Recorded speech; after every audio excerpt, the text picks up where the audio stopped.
The Tai Chi cane or stick will be your introduction to Tai Chi short weapons in Chi Elements curriculum. The cane is a very practical self-defense weapon that can be legally carried almost everywhere. Rattan canes are available in the studio for use during our classes. The rattan cane is very handy since it is light and easily maneuverable, but still very strong. Other types of wooden canes. This cane is made from ash.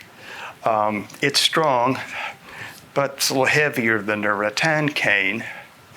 And then this cane is made of oak, and it's even heavier. Now, speaking of heaviness, you might want to put some effort into strengthening your hands and arms and wrists for the Tai Chi short weapons. And I want to show you two simple devices that can help you do that.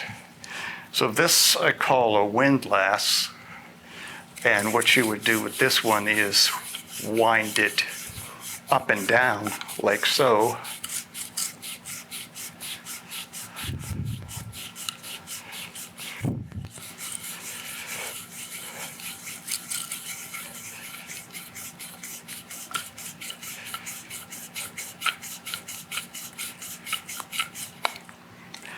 And the way I've made this one, just drill a hole through a closet rod. This is a 1 1/4 inch, but you can also use a smaller diameter, 1 inch. And then with this latch, I just put a weight on. You could put on whatever weight you want to work with, and it's easy to change the weights.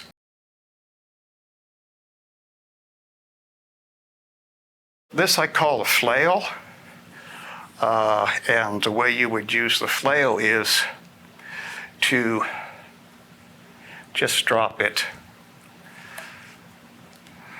side to side and in the front as well.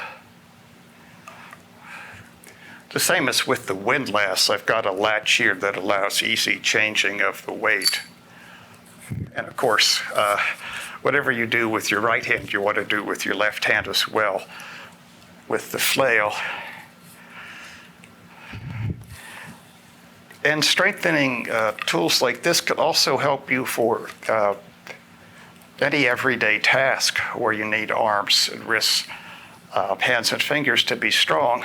It's also very good for helping you with the Taijiquan, the joint locking, both in application and also in endurance. This is a saber, another of Tai Chi short weapons. And there's a major difference, of course, between the cane and the saber. The cane has a rounded wooden shaft. The saber and also the sword, which I'll show you in a bit, have metal blades. The cane cannot cut, and that limits some of the techniques that we use for cane. The training sabers and swords we use in the studio are theatrical props whose blades are dull, not sharp. Even though the training sabers and swords are not real weapons, you must treat them with respect for reasons both of Chinese martial arts and cultural etiquette and for everyone's safety. For example, don't point the saber or sword at another person. Do not touch the blades. So if you want to display the blade, you use your fingernail here rather than your skin, because your skin has oils and that can be very hard to clean the blade if you have touched it and left your fingerprints on it. So whether you're using the round wooden shaft cane or the dull bladed saber or sword, it's important to be careful not to injure yourself or others in training. The saber has a flat surface on the back of the blade. up to about its 2/3 point. So you say 1/3, 2/3, third, third.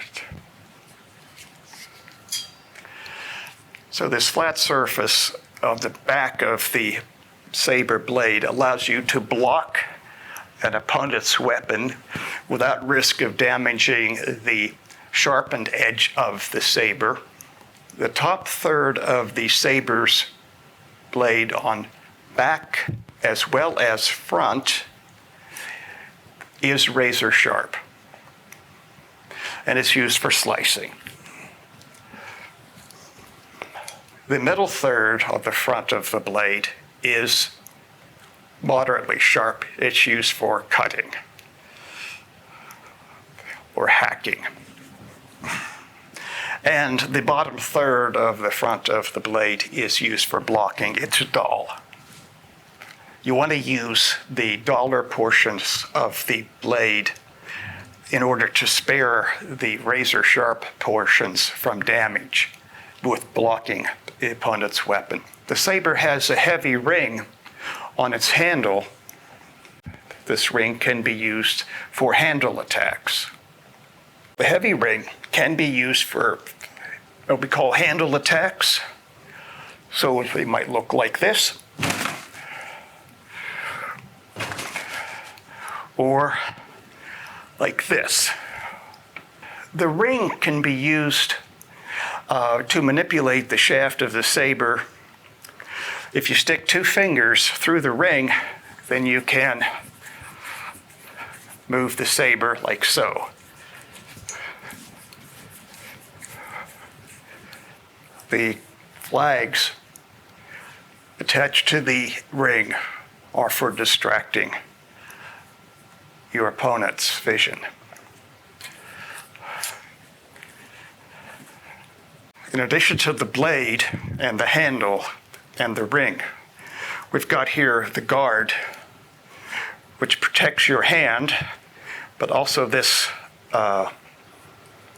part of the guard right here can be used for hooking an opponent's weapon. For example, if the opponent has a spear and you deflect it and can hook it, lock it, then you have control, at least for the moment, over the opponent's spear.